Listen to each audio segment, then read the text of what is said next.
Hello বন্ধুরা, আজকে আমি আবারও একটা সাউথ ইন্ডিয়ান খাবার শেয়ার করতে চলেছি তোমাদের সাথে।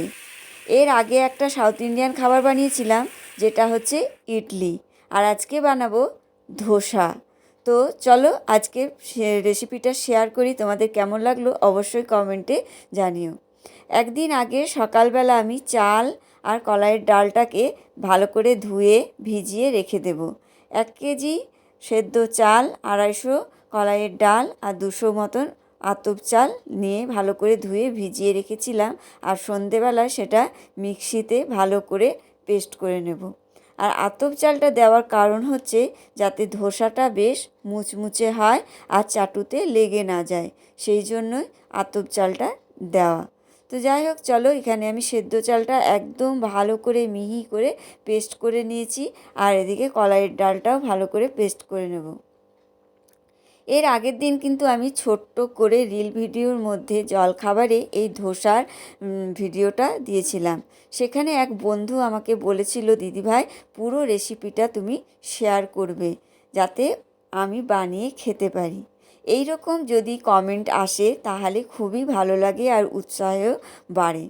তো সেই জন্যই বলছি, তোমরা ভিডিওগুলো দেখে একটু কমেন্টে বলো কেমন হয়েছে, ভালো হলেও বলো, আবার খারাপ হলেও বলো, তাহলে আমরা ভিডিও বানানোর আরও উৎসাহ পাবো।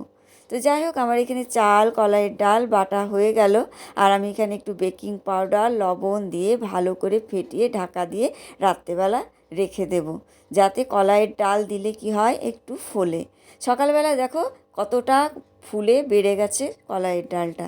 তারপরে একটা বাটির মধ্যে কিছুটা নিয়ে পাতলা জলে গুলে একদম পাতলা করে দিলাম, যাতে ধোসাটা খুব পাতলা আর মুচমুচে হয়।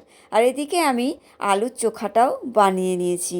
সেটা বানিয়েছি, প্রথমে আলুটাকে সেদ্ধ করে নিয়েছি, তারপরে পেঁয়াজ আদা রসুনের মশলা করে আলুটাকে তার সাথে ভালো করে কষিয়ে নিয়েছি, আর একটু চিনেবাদাম ভেজে গুঁড়ো করে ওর সাথে মিশিয়ে দিয়েছিলাম।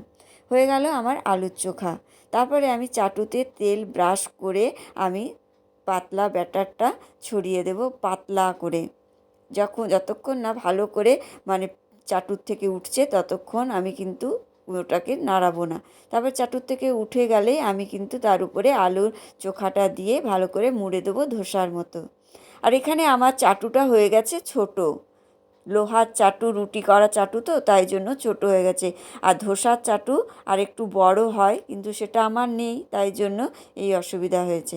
তো এখানে দেখো আমার ধোসা রেডি। আর আমরা ধোসাটা কিন্তু সস দিয়েই খেলাম। সম্বর ডাল হলে আরও ভালো হয়। একটা সম্বর ডাল করা যায়, সেটা আর একদিন শেয়ার করব তোমাদের সাথে। তো চলো, ভিডিওটা কেমন লাগলো অবশ্যই কমেন্টে জানিও। টাটা।